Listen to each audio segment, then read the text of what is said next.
My 2019 season, I couldn't ask for more as far as, the strides that the Harley team has made this year. We've been working every weekend. We've got 4 fourths this year in 2019, so we've been so close to the box out of 2 of those. It's crazy, and I've never stepped foot on the box in this class, so that's something we're striving for. From the maker of your favorite IPAs comes a Voodoo Ranger unlike any you've seen before. And it tastes like freedom. ODI, the world leader in grip technology. Dedicated to providing the best grip for your type of racing, including flat track and V-twin. ODI developed a patented lock-on grip system, delivering easy installation and 100% slip-free performance guaranteed. ODI. Visit us at odigrips.com. Race fans, VP Racing Fuels offers a full line of power sports fuels, lubricants, coolants, and appearance products for track and street. From pro racers to weekend warriors, we help riders make more power. Ask your local power sports dealer. Roof Systems of Dallas, Texas specializes in installing conventional built-up roofing, as well as thermoplastic and EPDM single-ply roofing systems. A proud supporter of flat track racing, Roof Systems is sponsoring 10 riders and is the official commercial roofing company of American Flat Track. The rookies of '79 are former racers and champions of the sport who reunited in 2009 to form the official charity for American Flat Track. 10 years and over $1.7 million raised for our injured racers. Visit rookies79.com to see how you can help. Falcon Tires is proud to be the official light truck tire of American Flat Track.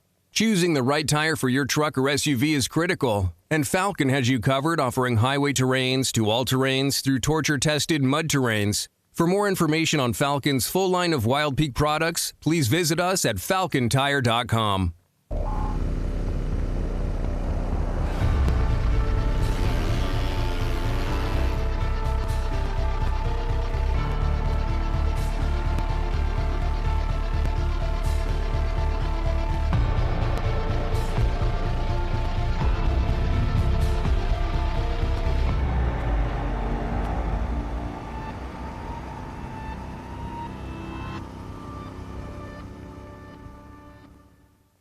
Over 40 years ago, Russ Brown set out on a mission to help injured riders.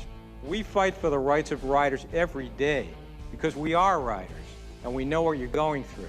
If you're injured in a motorcycle accident, don't fight the insurance companies with just any lawyer. Call 1-800-4BIKERS. These guys will have your back. If you go down, call Russ Brown. Motorcycle attorney!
Inside every Yamaha lives the heart and soul of a competitor. The DNA of a champion. When you ride with us, it revs your heart and becomes a part of you too. Roof Systems of Dallas, Texas is a commercial and industrial roofing and sheet metal company based out of Dallas, Texas that proudly supports the American Flat Track Racing Series. For more information, go to roof-systems.net or give us a call at 469-730-2043.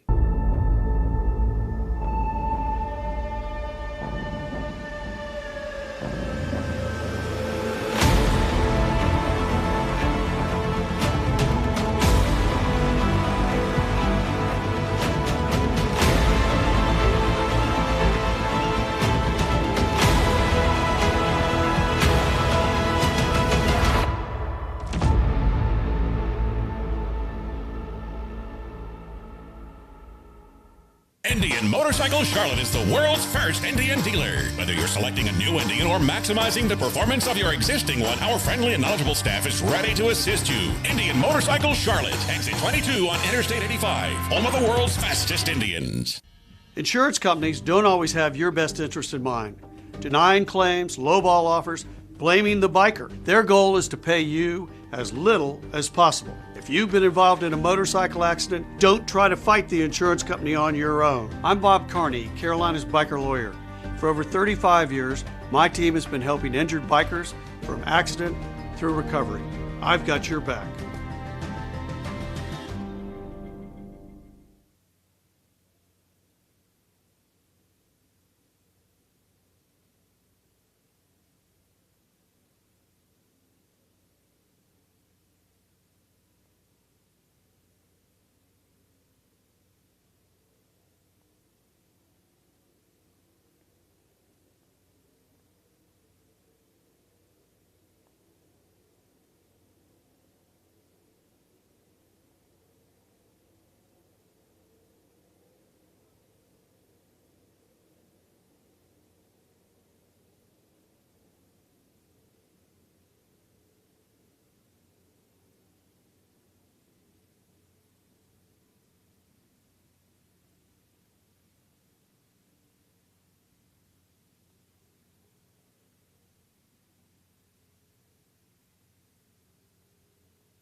Springfield Fairgrounds in Springfield, Illinois. This is the place to race in American Flat Track. It's the crown jewel. Second run of a doubleheader next. The world's premier motorcycle international event. It takes stout lads like them to go for this kind of competition. It draws the who's who of cycling and the finest riders on two wheels competing, followed by thousands of loyal fans. We tear our insides out to win. You can't think, you can't remember what you do or say. There is no thinking. Our hearts beat, but our minds are dead. It's not easy to lean into turns at over 100 miles an hour. Legalized insanity. He's gonna score. What's it all add up to? The most thrilling spectator sport in America. It adds up to life itself. It adds up to the pain of losing and the thrill of winning. To race is to live. It's the Springfield Mile number 2, presented by Memphis Shades. We had great racing in the first leg of this doubleheader weekend in what is considered the premier destination for American Flat Track, and Sammy Halbert won it, his first victory in 4 years, and what a place to do it. Jared Mees finished second. He's never happy with that, but he did regain the points lead in this championship. And Jeffrey Carver, an Illinois native who has won this race before, finished third. Would love to get up and battle the 69 and the 1 and anybody else who wants to take the win. But right now, it's all about Sammy. Three-way battle for the top spot. Drag race to the finish line. There's your winner, Revan Ryan Barnes. Here we go. Carver has trouble getting through the gearbox. The top 2 riders starting to check out in a hurry. They keep going back and forth. What a race. Carver's up to the third spot. Halbert pulling away. Slamming Sammy Halbert taking the win. His first national since Daytona 2016.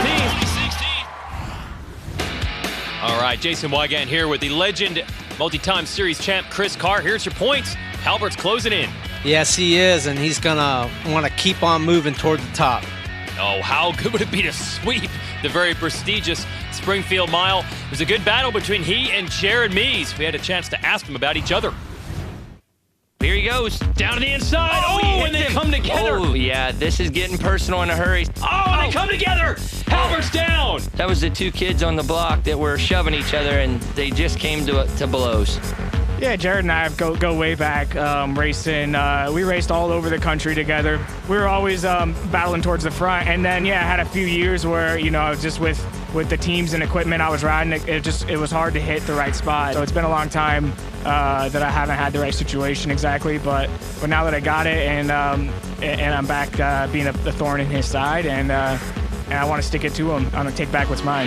His first national since Daytona 2016. Slam it, Sammy Howard taking the win. Jared Mees is second. Yeah, I mean, it was a good day, honestly getting second place. Sammy was just a little bit better than us in some areas. Right now, I'd rather finish second to Sammy than second to Briar with the whole point situation. But, Sammy's creeping up and he's doing very well this year. But it doesn't matter anymore for me who beats me. It's about winning and getting those points. So it was a good points day. It was a good day. It's just we know we could do better. Springfield Mile. Let's talk about this very famous racetrack, Chris. Hey, one of the funnest tracks for all AFT competitors. Easiest track to ride, toughest race to win because of the quarter-mile corners, quarter-mile straightaways, and very fast. And we'll show you how fast it is. Super Pole, we did it at our last event. We're going to do it again here. Each rider can take 2 different motorcycles, try different setups, and whoever has the fastest lap time, not only the best grid position in qualifying, but $2,000 extra. Yeah, who doesn't like a couple grand? Fastest laps were cut very early in the session. I think Jared Mees was our winner. Yep, and let's send it down to Kristen Beat. Jared Mees, the fastest qualifier today after winning 6 miles in 2019. Winless on the miles this year, but you seem to be the man to beat today at Springfield. Jared, what settings were you bouncing between during that session? Oh, man, we started off kind of slow today, honestly. Like, wheels were spinning, and we finally just came together as a team and just got organized. And we were bouncing back with some different shock settings with the Olin shocks, some spring rates, and some different needle jets inside of the shock shaft. So got to a setting that I really, really like. We were playing with different bikes too, and all in all, I feel like we came with a pretty good package. And we'll transition now into our semi-races seeding the main event. There is that inside pole position that Mees earned, but he goes way high here off the line. Different racetrack here at the Springfield Mile. Tracks has been kind of coming apart a little bit over the course of the weekend, and these guys are going to start chasing a lot of different racetrack than they did yesterday. All right, well, that will make it a little bit more interesting. Mees does hold on to take the win, and just like he did on the first Springfield Mile, Jeffrey Carver, a strong run to win the second semi, beating Halbert. So we're hoping to see if Carver can get in there and mix it up with those guys for the win of the main event. He's definitely established himself so far. But Jared Mees, Jeffrey Carver, Halbert on the 69 could be joined by many others up front in the main. And we'll also have coverage of our production twins class, which is always competitive. So stay with us.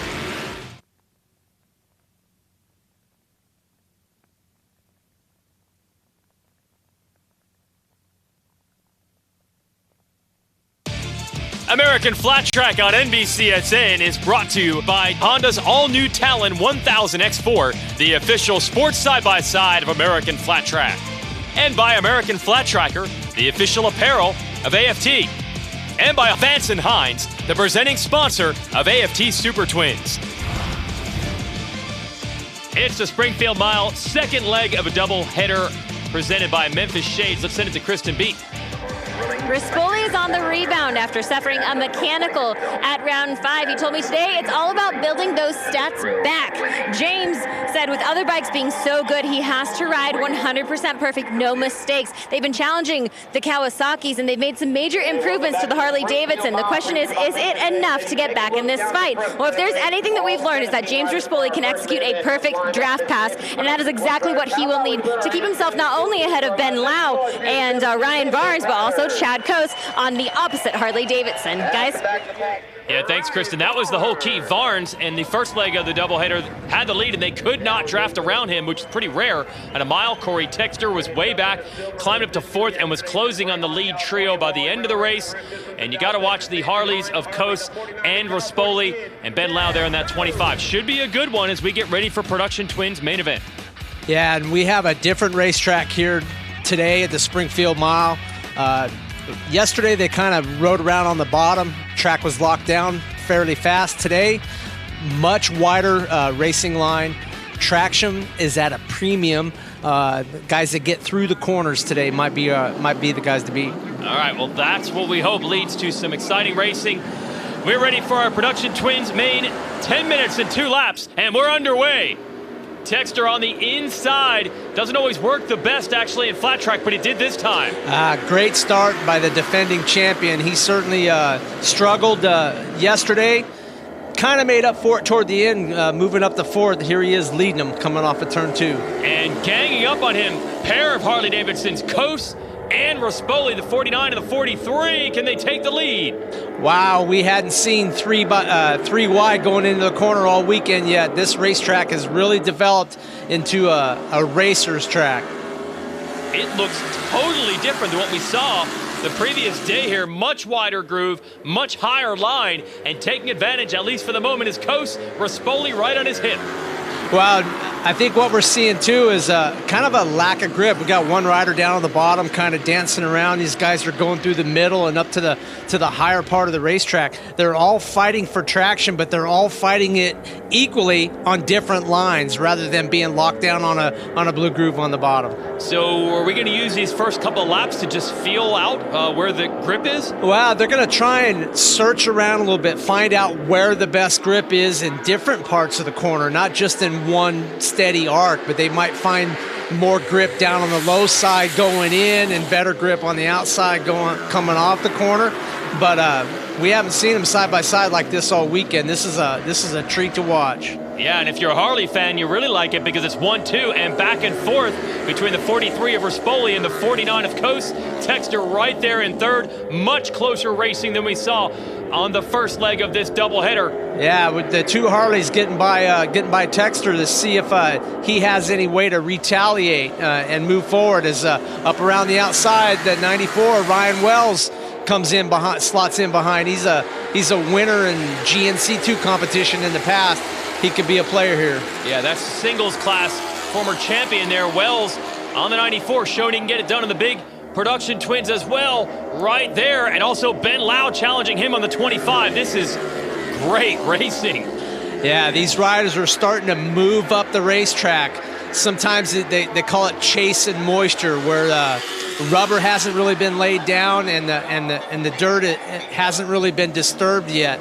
But the other thing is they're fighting for grip right now, and if you run a much rounder arc, you have a better chance to get grip to the tire if everything to the low side of that doesn't have grip as well. So they're playing a little bit of physics and a little bit of geometry right now, trying to find the best arc for their bike to get the most grip to go forward.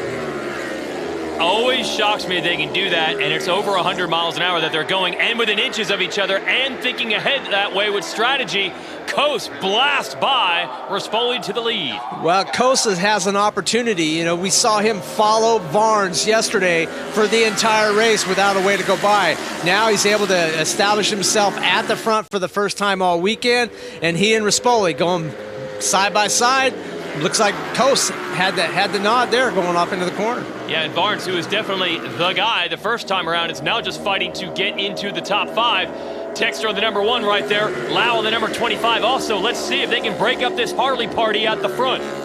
Yeah, a little shimmy from the 43 there of Rispoli, shaking a little bit as Lau goes around the outside. He had drafted by 2 guys up on the outside. Ben Lau on the Yamaha gets in the mix of this one. Wow, so it has changed in a hurry. Coase to the lead, and Rispoli shoved backwards. He's going to have to reshuffle it. Lau's going to the front. He wants the lead.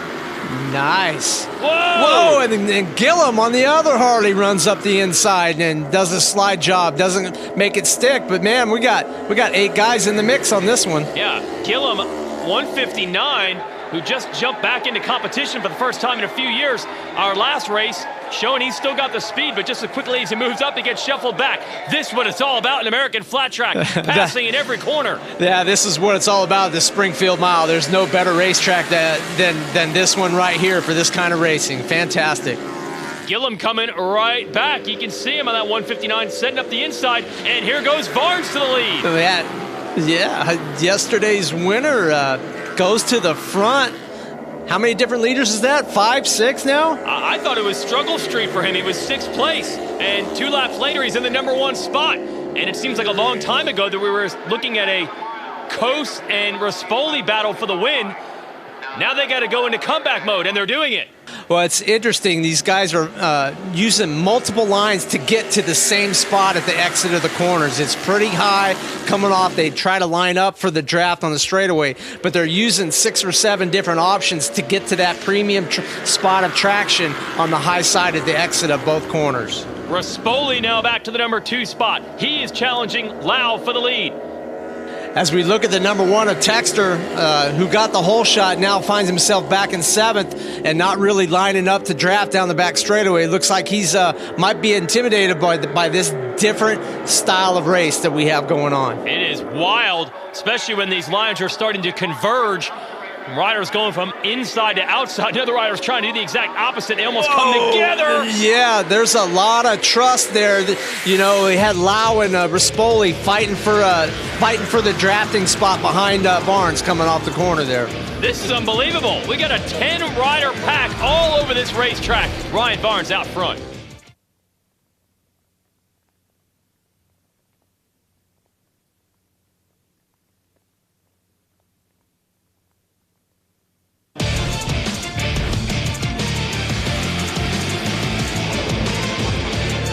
We have been treated to some fantastic racing at this Springfield Mile, presented by Memphis Shades Production Twins class. Every time you look, there's a new leader, and the name this time is going to be Ben Lau. He takes it away from Ryan Barnes.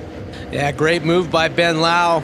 Yeah, was real strong yesterday as they get up in the dust there. The track's starting to break up down on the outside edge of the back straightaway. They're going to have to keep an eye on that for the rest of the day. And you still have Rispoli, Gillum, Coase, and Texter all fighting inside that top 6, trying to get in on this battle for the lead. Top Ben 6? Lau has it. Heck, that's 8 guys right there. That's right. Let's get the whole darn field in there. The way this track has fanned out with a wide groove, anyone can win it.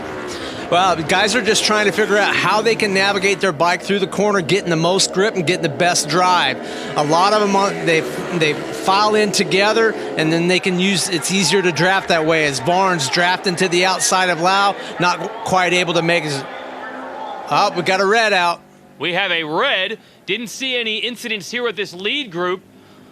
Lau puts the hand up just to make sure that everybody behind him knows. That busted up a great race right there. Yeah, we will have to restart it as the Whelen caution lights are on. And it's Pat Buchanan we hear who has gone down. Number 175, looks like he's okay as Steve Moorhead checks him out, make sure everything's all right. So he's okay. We will now focus back to the grid positioning. Looks like Barnes in the lead.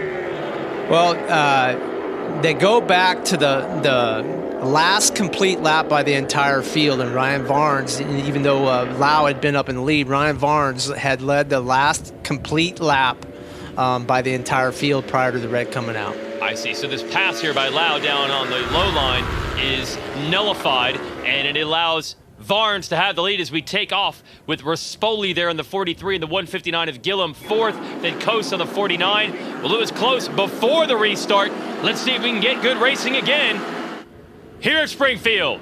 And everyone wants the inside. Wow. What is going on? It looks like Barnes spun it up and then just said, you know, I didn't get a good start. I'm just going to block down the inside, and brings the whole group down to the bottom with him. Okay, so that wasn't a strategy where he wanted to get inside. You think he spun that direction and then just... He spun it up initially and then said, you know, I got to defend my lead, and turn left before he got to the corner. All right, he rode a wide motorcycle, as they would say, and it worked. Not only did he hold the lead, but he's actually stretched it. This is about as big a gap we've seen anybody have. Take us through this. Yeah, he spun spun up initially there, moves left on Lau. Lau moves left on Rispoli. Rispoli moves left on Coast and Texter.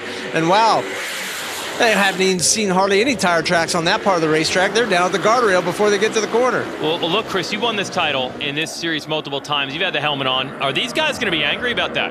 I can bet that there were probably some harsh words afterwards. I would think somebody's going to have something to say about that. Somebody is yelling under their helmet. What was that all about? Well, here's the way to get the revenge. Take the lead from Barnes. Can he sweep it this weekend? Time has expired. It's going to be 2 laps to go. He won the first race we had here at Springfield. He's in position to do it again. Rispoli lines him up coming off at turn 4, getting a really good drive, pulls up alongside as they fan out 4 wide, going into turn 1. Lau to the lead. Man, that's the way to get revenge. If you don't like what Barnes did in the start, they shove him back to 4th, but look at him working on that 68 in the high line to get it back. Gonna be 2 to go here. This is anybody's race at this point. Chad Coast at the front, Ben Lau going up around the outside, Varnes down to the inside, Rispoli looking for a hole through the middle. Varnes might have this, he does! He goes from 4th to 1st in a little less than a lap. But you got Lau down to the inside in the 25. This is going to be a phenomenal finish. Wow. White flag out, 1 lap to go. They go 4 wide again. This is anybody's race. Who's gonna want it the most? Well, Coase is the only one of this 4-pack that has not won a race this year, and he's in the lead right now. But is the lead where you want to be? I don't think so. Okay. Rispoli lines him up coming off of turn 2, getting a good draft down the back straightaway. Sippy, it doesn't appear to have anything, at least at that part. Yeah, but he's still, oh, no, he does now. Wow! James Rispoli buries it through the middle of 3 and 4. All right, so he's got the lead coming out of 4th. Here comes Lau. Here comes Varnes. Here comes the draft. But it's going to be James Rispoli holding on for the win. That was a perfect turns 3 and 4. Rispoli's only chance really to win that one was to create enough separation and hope they went side by side, and that's what happened. And the fans, we are not packed like we normally are here in 2020, but they respect that race, and they love to see the Harley-Davidsons taking the win, and Rispoli has his 2nd victory of the season. Here's the pass. Yeah, Rispoli back a little ways. Coast opens up a little hole. Rispoli says, yeah, I'm just going to fill this gap and run it as hard as I can. And these guys are fighting for position to get in behind and pull on the draft, but nobody really lines up behind him. Rispoli to the line. Great race. This guy's always so fun to talk to. Let's send it to Kristen. James Rispoli's 2nd win in the 2020 season. James, it seemed as though you just had a little more corner speed than the rest of them. Where'd you find it? Well, dude, me and Chad, right off the first start, we're like just dancing, doing the old Aprilia Duo on our new Harley Davidsons. And back in the day, me and Chad used to do that and blitz away. We said that we were going to try to do that. But once I saw 6 guys come underneath me, I'm like, oh boy, it's an hour race. So it was kind of just staying in the top 3 most of that race. I was watching Barnes, watching Ben, and kind of using their bikes to my advantage. You know, after yesterday, I wasn't going to lay down and just let this happen, you know. We're in a championship fight. We need to respond with wins. And I was happy with taking the podium, but, dude, I'm just so pumped. Thank you so much. Hogs fully, baby. Oh, let's go. How about that? The team Harley guys obviously getting along. That was Coase coming up to congratulate Rispoli. Lau splits them, though. He finishes 2nd, and Varnes so close to sweeping the doubleheader 4th. I'm exhausted. Man, that was fabulous. I sure hope Super Twins is good. Let's send it back to Kristen. Ben Lau, another podium. Ben, you were able to slip the Yamaha in between the 2 Harley-Davidsons. Where did you find the real estate? I mean, it was good right before the restart. I knew I had the speed, leading it. Then we got a little unlucky. They almost didn't let me restart. I was overheating a little bit, but the Vance and Hines power helped me slip that Yamaha right in with their other 2 Harleys, and it was a close one, but we got it done. Big thanks to the whole Roof Systems crew, Michael Marsh, Reyes, Vance and Hines again, just for giving me the steed to do it. There's the points. Texter taking a bit of a hit here. Yeah, he's now finished 1st, 2nd, 3rd, 4th, 5th, and today's 6th. He's going to have to reverse that trend if he wants to hold on to that number 1 plate. And Rispoli with 2 wins and consistency pulling away. One more time to Kristen. Back-to-back podiums for Chad Coase at the Springfield Mile. Chad, You and James Rispoli go way back. You guys are close friends. What was it like racing with your bruh? Man, it's awesome. We've done this for years, man, since we were young kids, and it's so cool to be able to do it on this stage in front of the world. And man, it just reminds me. I remember back at my house, and we would ride scooters around the baseball field in the dirt, and now we're doing it at the Springfield Mile. It's awesome, and one of the fiercest competitors that I've ever had to go up against, and none of us were giving each other an inch, and man, it was just awesome all day long. And the XG 750 Harley was great, and man, here he is, Springfield Mile winner. And yeah, I just got to give it up to my team. Obviously, Harley has a great motorcycle for us, and if you don't like flat track, I don't know what's wrong with you, man. Hard not to like racing like this. So Rispoli's going to celebrate Coast. Oh, hasn't gotten a win this year. It's been very close for Coast. We're ready for Super Twins. Can Jeffrey Carver get a home state win?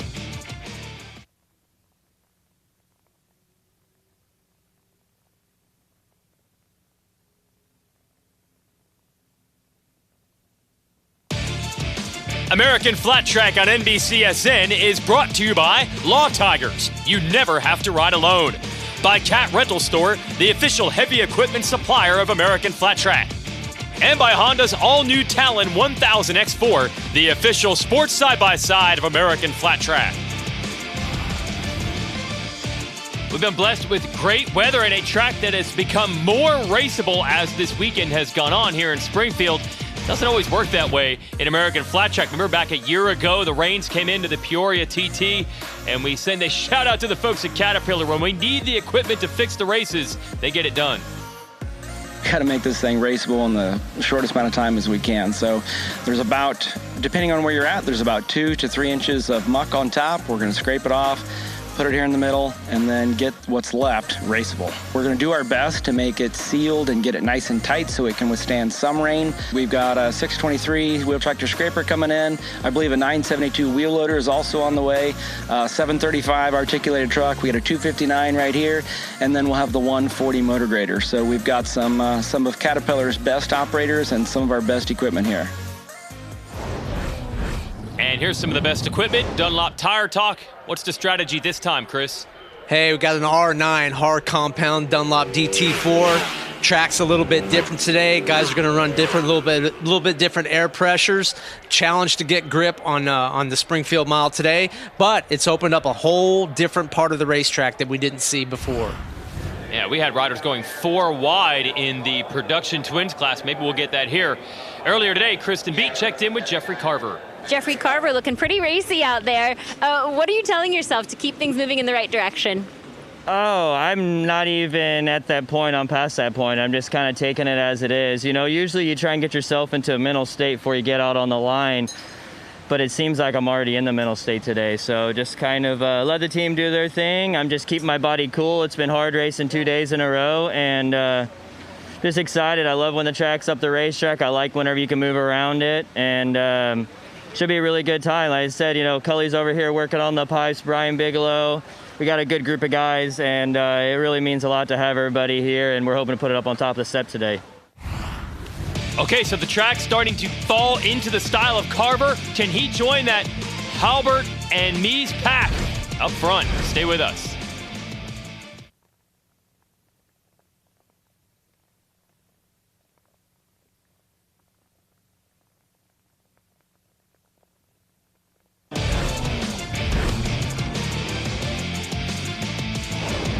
This is it, Springfield Mile, presented by Memphis Shades. Jason Wygant, Chris Carr up here. Let's send it to Kristen Beat for a pre-race report.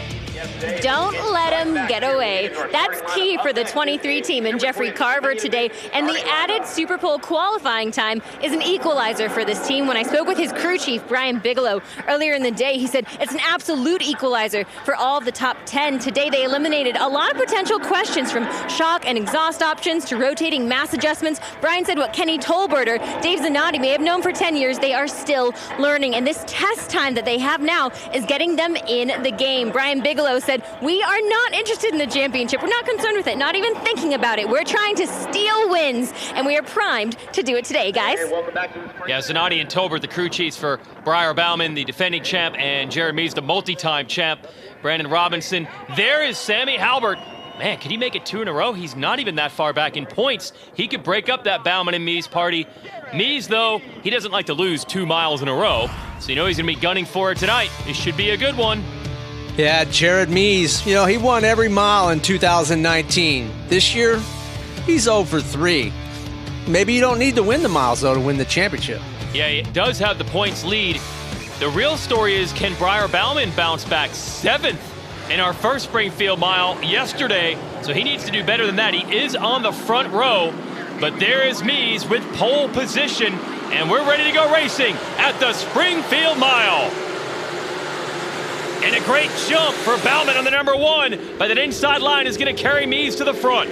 I love that sound of 17V twins and inline twins accelerating off into the corner. Man, this is awesome. I love this track today. And we've got that wide groove we saw in production twins. We have it in the super twins division.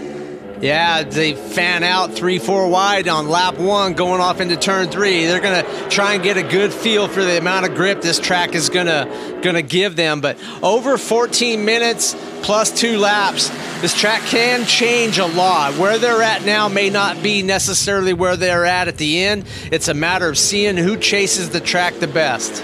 Carver is chasing Mees. Robinson and Davis Fisher working some of the low lines. See Brian Smith down around the bottom on the number 4 there, trying to see if the inside line will come in.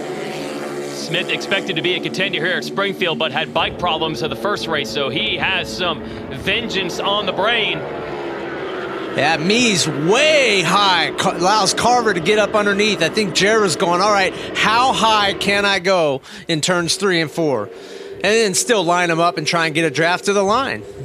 Kick up some dust coming out of turn 4. Is that an issue at all, or is that just normal? It can be an issue. You know, as a rider, you can look at it this way. One, you know, it might be a little dusty. The other part is you might be throwing some 120-mile-an-hour rocks right in the face of your competitors, and that hurts. So, you know, cause them a little bit of pain if you want. Okay, so if you're in the lead, you might be able to take advantage of that as Mees and Carver continue to swap it. Yeah, the previous lap, Carver came off, kind of went out to the dirt, kind of weaved around it, and worked his way back toward the wall to kind of have him chase his draft. That time he was a little straighter going down into turn 1. Who we have not seen in this group is Halbert, who won yesterday. Not sure what has happened there, but not a contender, at least so far. We got a long way to go. Is he even on the racetrack right now? I don't see him. Yeah, there he is, right, running 6th. All right, so that's actually not too bad. We saw in that production twins class that you can bridge that gap.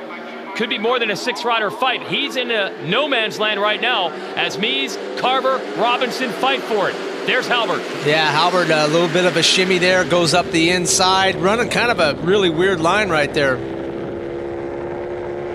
Robinson has taken the lead, and it's all about the trust games. 130-some miles an hour, about 2 inches apart in the miles. This is typical for flat track. Yeah, draft up the inside. That's a picture-perfect draft. Accelerate to the rear of the guy in front of you and miss him right before you head to the corner.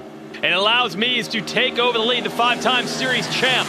Won the title a couple of years in a row. Briar Bauman took it away from him last year, but on the miles, Mees has been stronger until 2020. Yeah, certainly we're seeing a little bit more of Briar Bauman here, sitting back and forth, trying to figure out a way. All right, can I pick my way to the front of this 4-rider battle?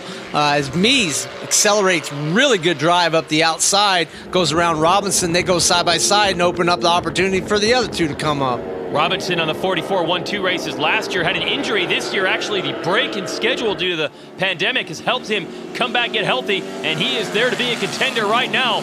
But I like what I'm seeing from Carver. Wow, those guys were really wide coming off the corner, and it led them right to the patch of dust breaking up. They're headed toward the stripe.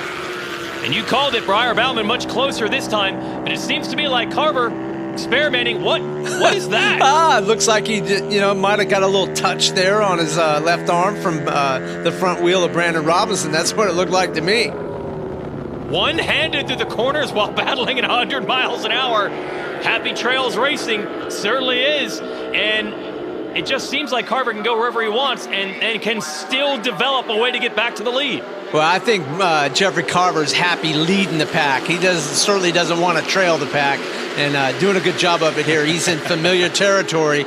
You know, he ran off and left Jared Mees and the rest 2 years ago as Bauman asserts himself, going around Mees on the outside through turns 1 and 2, and they go side by side down the back. Okay, so the champ is here. Was not a contender the first time. Able to get around Mees. Mees immediately gets him back. Bauman running a little bit different, wider line going into turn 3. Takes a little bit longer to get to the exit. Not quite working for him. Out front, Carver running a little lower going into the middle, then letting the bike kind of free up and drift to the premium line coming off of turn 4 at the exits. So Carver and Mees, they are the ones that have been able to respond each time they get a challenge. Robinson and Bauman, we'll see if they can have that level of strength. Haven't seen much from the 4 of the mile master, Brian Smith, not quite where he wants to be. He was on the podium at the Indy Mile a week ago. Yeah, but he's certainly in a much better position today than he was yesterday. All right, and it is not over yet. Briar Bauman making a run for second. You know he'd like the #1 spot. Great racing at Springfield.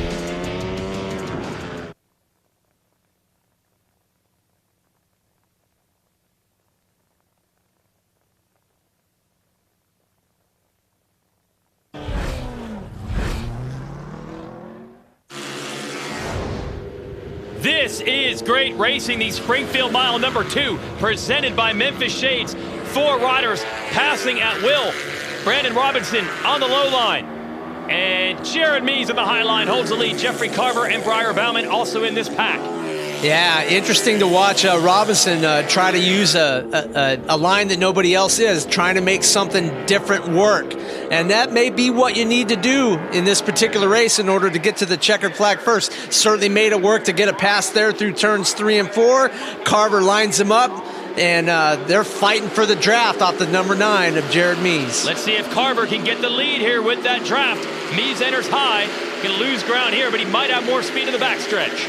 Well, it's interesting. You can see gain a bunch of speed going in the first half of the corner. The hard part is being able to keep that momentum up. As we saw Robinson about getting in the back of Mees there. SNS on board with Mees.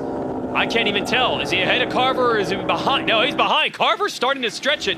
This is not a big lead, but it's the biggest we've seen. Yeah, that's the type of gap that he pulled, and if he can keep it going for another lap or two, he might be able to break these guys as he did in 2018. They've seen this happen before. They're going to do everything they can. We're starting to see all the riders move to the bottom now, going into turn 1. There's a lot of grip there, and then they're just kind of letting it drift to wherever it takes them through the rest of the corner. They call Carver the Wizard.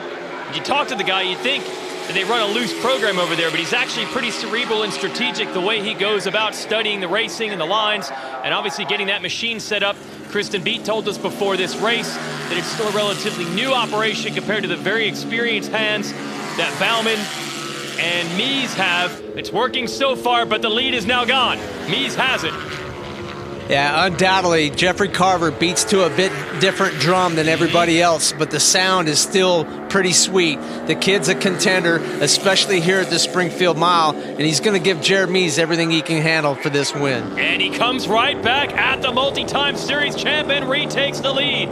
Not a huge crowd here due to the limits with the pandemic, but you know the fans that are here love Carver.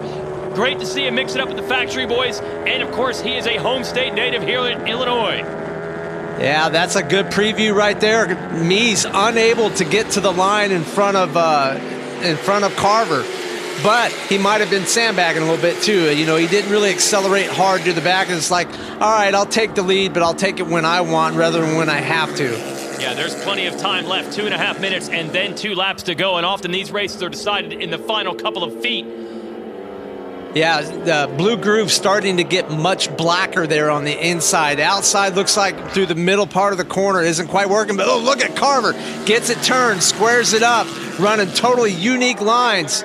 Getting a good drive off turn 4, but it's not good enough to get by Mees at the line. It is here. I'm not sure. I think Mees, who had been going high in this corner, might have given it to him just to experiment with the low line as they're all setting themselves up for that final dash on the final lap.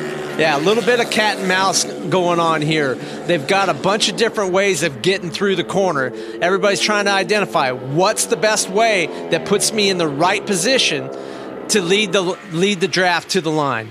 I cannot believe that the lines can be that far apart and work out about exactly the same between Carver and Mies, and then every time they try something, Robinson looks to take advantage, and by the way, they're pulling your champ. Briar Bauman's dropping out of this fight. Yeah, he dropped off the back, might have made a little bad turn 3 and 4, lost just enough of a gap, unable to have the draft continue to pull him around the racetrack. But interestingly enough, Jared Mies has always had a strong bike. And on the track today, the strong horsepower that from the Kenny Tolbert tuned Indian FTRs doesn't seem to be a huge advantage, because the reality is you got to get through the corners and off the corners, and not so much to the line. Okay, so it might be a corner battle instead of a straightaway battle. Is that what you're saying? Yesterday, they were lined up single file through the corners. They're starting to do that a little bit, but they have the freedom, as you see with Carver running a real wide line. You're not dependent on just lining up to use draft. Right now, you can make passes through the corners to create your separation. Well, we actually saw the pass for the lead in Production Twins right there in the corner. Yeah, not using the draft on the straightaway, but instead in the turn. But Robinson and Carver, they're not able to get back around the number 9 at will like they were earlier. Undoubtedly, it seems like with the track picking up maybe a little bit of speed, Mies, they're all diving down to the bottom going in. Bike, they just kind of let float through the middle here in 1 and 2. They go all the way up to the outside at the exit of the corner, and then they send them through the dust down the backstretch. Right now, nobody has a clear, distinct advantage. Time has expired. It will be 2 to go. There was a last-ditch run. Bauman got close from 4th again, and just as quickly as he does, he drops back a couple of bike lengths. Yeah, Mies spinning it up just a little bit off at turn 4, but as of right now, nobody's close enough. Nobody's able to draft by Mies at the stripe. They're going to have to figure out a way to get by Mies and beat him through the turns in order to have a chance to win this one. Carver and Robinson coming right back to the number 9 now. We'll see if they have a draft line on this backstretch. Carver blows up or something. He breaks off the pace down the back straightaway. Wisely stays up against the wall. That's a safest move. That's disappointing, man. Carver was in contention for that win. He had a perfect run brewing. We wanted to see if he had a draft line figured out, and before he had a chance to go for it, he's out of it. So now, with the white flag out, it's down to 2. They have cleared Bauman. Can Brandon Robinson do something here and score what would be a huge win? Well, about the best chance for Robinson. He's got to figure out a way to, he hasn't led at the stripe the entire race. He's going to have to go by Mies here to give himself a chance. And he doesn't do it in the backstretch. So now we're into these final corners, and Mies is so good at fending you off, even with the draft coming out of turn 4. Robinson's going to try the high line. Yeah, goes to the high line, trying to get a good run on the draft. Not quite there. Oh, can he try it? He goes for it, but Mies holds on, takes his first mile win of the year, and a big one here at Springfield. Hey, good run by Brandon Robinson. He gave it a great effort. He had Carver up there in between him for a while. Didn't really have much opportunity to gauge on Mies, but a solid finish by Brandon Robinson. And Bauman, about the best you can do on a weekend you've been struggling to get a third. Yeah, just salvaging points. So just take us through this here. Did you think he had a shot at it?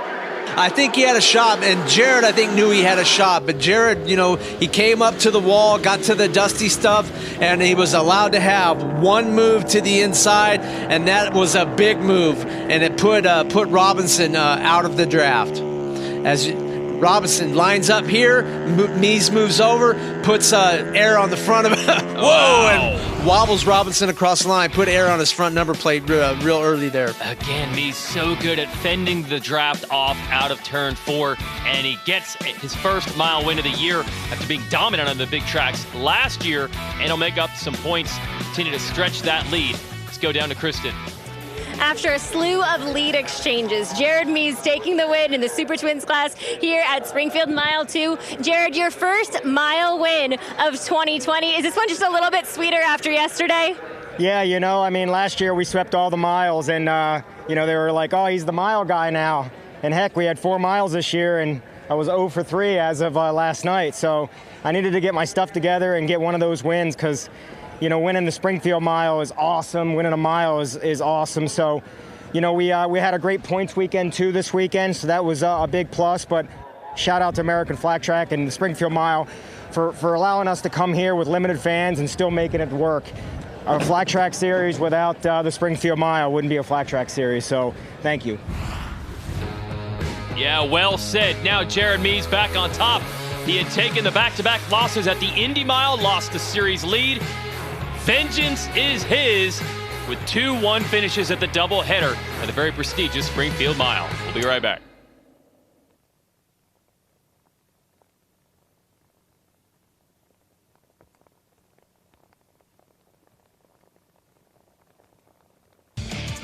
American Flat Track on NBCSN is brought to you by Vance & Hines, the presenting sponsor of AFT Super Twins, and by American Flat Tracker, the official apparel of AFT, by Cat Rental Store, the official heavy equipment supplier of American Flat Track. After some hard racing, the boys here at American Flat Track celebrating spectacular racing. Brandon Robinson stayed in it right to the end. For Brandon Robinson, nothing was easy about that main event. He had to work for every inch of real estate. Brandon, what were you telling yourself to stay motivated and keep in the fight? I just told myself to keep digging. My team worked so hard to not get a good result at Hobbs today. And man, I fell off the back of that front 3 there, and I just started changing my lines and found something on the bottom and chased those 3 guys down by myself. And man, I'm like, I'm inching, I'm getting closer. And man, my Roof Systems Indian, tuned by Ben Evans, was on rails there in the main event once I figured out the line, and I couldn't be happier. Stoked with my team, the atmosphere. I mean, it's just such a great time to be on this team and in racing in general. I'm just having so much fun, and I feel like I'm back to my old self. So it's awesome. And he was 4th at the first Springfield Mile, so he definitely is rallying. But the big problem was for Halbert, who had bike problems and did not finish. So all the points he gained by winning the first Springfield Mile yesterday, he loses. Tough break for the number 69. Meanwhile, let's check in with your defending champ, 3rd. Throughout the day, Briar Bauman had told me that he just wasn't clicking with this track. He couldn't figure it out. What changed in that main event for you? Yeah, I mean, we kind of got it going in the semi. Actually, we started in Super Pole. I've been off all weekend, really, and the team just chipped away at it, and we just kept working at it, really. I mean, this is one of my struggles, the miles, and I know Indy was great, but Springfield's like my bugaboo. So I'm really excited to get to the half miles and the smaller tracks. Our bike works really well on those, and yeah, we're ready to get the season started. Interesting that he looks at it that way, get the season started. Well, it almost started here. We thought it was brewing perhaps a victory for Jeffrey Carver until the bike broke. What a bummer, Chris. Yeah, that's a tough break. You know, in contention to win your favorite track, your favorite race. Tough one. Guys, absolutely heartbreaking for the hometown kid. Jeffrey, take me through what happened in your perspective, and again, just absolutely heartbreaking. Man, I was out there having a blast. That's my happy place, and it was great. It was great. I felt amazing. We were having fun. I was working my moves. I was making different moves on Jared than I ever have, and we put ourselves into contention to win the thing. That would have been good. He'll have a chance. The next race for these guys will be Williams Grove in Pennsylvania, but we have some more coverage from Springfield coming up. A pair of singles class races, so that'll be your next airing for American Flat Track here on NBCSN. Springfield Mile did not disappoint, Chris. It rarely does. Springfield's, it's the super speedways of American Flat Track. And great celebration between the buddies there, Rispoli and Coast in Production Twins. And the win goes to Mees in Super Twins. For Chris Carr and Kristen Beat, I'm Jason Wygant. Thanks for watching some great racing from Springfield. There was a delay, but we are back in the Sunshine State to kick off a big season of American Flat Track here on NBCSN. Finally, let's go racing. The world's premier motorcycle international event. It takes stout lads like them to go for this kind of competition. It draws the who's who of cycling, the finest riders on 2 wheels competing, followed by thousands of loyal fans. We tear our insides out to win. You can't think, you can't remember what you do or say. There is no thinking. Our hearts beat, but our minds are dead. It's not easy to lean into turns at over 100 miles an hour. Legalized insanity. He's gonna score. What's it all add up to? The most thrilling spectator sport in America. It adds up to life itself. It adds up to the pain of losing and the thrill of winning. To race is to live. It's the Volusia Half Mile presented by Russ Brown Motorcycle Attorneys, the opening round of the American Flat Track Championship for 2020. Our AFT Super Twins class presented by Vance & Hines headed to the start for qualifying. I'm Jason Wygant, joined by the 7-time Grand National Champion, Chris Carr. So good to see you, Chris. Good to see you, Jason. It's great to be here to see all the new the AFT has to offer in 2020. So much to talk about, starting with this Super Twins division. Riders headed down to the line for the first semi of the year. A lot of storylines, Chris. Yes, there are, Jason. We got a new class name. We got a new schedule, a new racetrack here at Volusia Speedway, and some new rules for these riders to adapt to. And of course, such great competition. The evolution of AFT over the last couple of years seems like it grows by leaps and bounds each season. Let's follow some more stories with Kristen Beat. In AFT's premier class, the question has been, who can rival Jared Mees? Well, in 2019, Briar Bauman answered that, securing his first title in his debut season on the Factory Indian motorcycle team. Now the question is, can Briar defend it with Jared Mees on the prowl? Guys, there is a sense of urgency for the 34-year-old of Jared Mees to rebound this season. He was fastest in first qualifying. He is on the prowl, and that is a matchup, Jared Mees and Briar Bauman. That will be an exciting one to watch this season. Thanks, Kristen. Yeah, that was fun to watch last year, kind of the mentor and then the student working his way up to win the title. In this first semi, you will see Bauman on the number 1 and Mees on the 9. This is about half of the field, and then the other half will be in semi 2, working their way into the AFT Super Twins main event. So let's go racing for the very first time in 2020 at semi 1. Jared Mees, can he get the championship back? Can the number 1 of Bauman defend? Here we go. Off into turn 1, side by side, Brandon Robinson to the lead. Yeah, Robinson won 2 races last year, a nice bounce-back season for him, and he leads the number 9 of Mees, who's already trying to put him on the attack. Bauman back in third. Here they come. 1 lap about to be complete here at Volusia. We are underway, and Mees not wasting much time, Chris. He's putting pressure on Robinson. He certainly is, and he knows he's got the number 1 behind him. He would like to dispatch Robinson as soon as possible and make a statement. He says, you might have that number 1 on your bike, but you're going to be watching number 9 all year long. That's what Jared's thinking right now. Don't forget all the pent-up aggression with these riders having 120-some days of what would have been the season opener, then of course the delay due to COVID-19, and now we're back, so everybody's on their A game now. They've had plenty of time to prepare. You're watching the number 20, the Vance & Hines Harley-Davidson of Jared Vanderkoy, under pressure from the number 69 of Sammy Halbert. Hey, so far Robinson holding up. He certainly is. He's inching away, and Robinson coming off a little bit of an injury 7 weeks ago with a broken ankle during training. Seems to be holding up real good. The Volusia half mile here is really smooth tonight, so that's going to help him putting that left foot down on the racetrack. Well, what are you seeing from the racetrack? I know it's early, but what have you got so far as you watch these two battle for second? Well, I see Bauman going, all right, Jared, you tried to sneak out on me, but here I am. I'm knocking on the back door here. Don't make a mistake. I'm going to come by. Didn't waste much time getting these two to fight it out. And then again, is just to seed the grid positions for the main event.